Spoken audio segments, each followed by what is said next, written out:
ကျွန်တော်တို့ရဲ့2026ခုနှစ်ရဲ့နှစ်ဦးမင်္ဂလာဖျားပင်ဆောင်လူရမ်းမဲ့ခန္ဓာမှာသာသနာမစ္စရီဒီလားရှင်စာတင်တိုက်ကျောင်းကဆရာကြီးဆရာလေးများတင်ပြီးတော့ကျွန်တော်တို့ဘီကိုတုကိုချရတီရဲ့အဖွဲ့ဝင်တန်ဃာတော်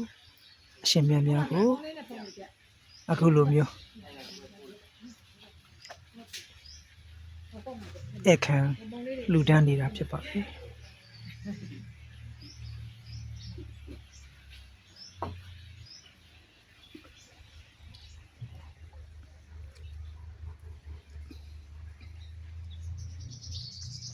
ဒါကတော့ကျွန်တော်တို့ဒီပြိုးလင်အောင်ချမ်းသာနေရာတစ်ဝိုက်မှာတောတောင်တွေသတင်းသုံးနေတဲ့တန်ခါတီလာရှင်တွေကိုဆွမ်းဆန်တော့တင်ငန်းအစရှိသည့်လှူဒန်းပွဲရာတွေကိုလာရောက်လှူဒန်းတဲ့အခါမှာအမြဲတမ်းကျွန်တော်တို့ဘီကိုဒုက္ခ charity ကိုမြစ်တာဖြင့်ကူညီပေးတဲ့သာသနာမစ္စရီတီလာရှင်စာတင်တိုက်ဖြစ်ပါတယ်ဒီကျောင်းမှာပဲကျွန်တော်တို့အမြဲတမ်းလာပြီးတော့နားခိုရင်နဲ့တရားရင်ပြီးတော့ကျွန်တော်တို့လှူဒန်းပွဲရာတွေကိုရောက်လှူဒန်းကြပါတယ်အခုဆိုရင်ဒါကျွန်တော်တို့အလူရှင်မစ္စတာဂျနကတိရိလင်္ကာနိုင်ငံကပေးပို့လှူဒန်းတဲ့ပေါ့စကြင်ဗုဒ္ဓရုပ်ပွားတော်မြတ်သုံးစုကိုကျွန်တော်တို့ဒီအောင်ချမ်းသာ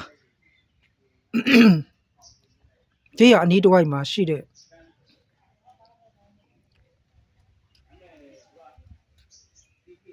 တော့ရချောင်းသုံးချောင်းမှာကျွန်တော်တို့မကြခင်တော့ရလှူဒန်းမှာဖြစ်ပါတယ်ဒါဆိုရင်ကျွန်တော်တို့မကြခင်လှူဒန်းမဲ့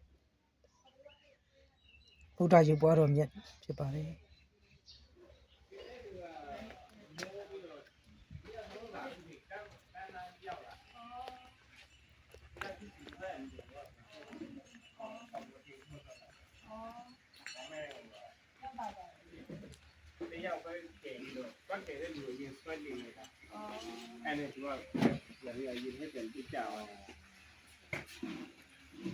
Thank you so much, Mr. Janaka, for your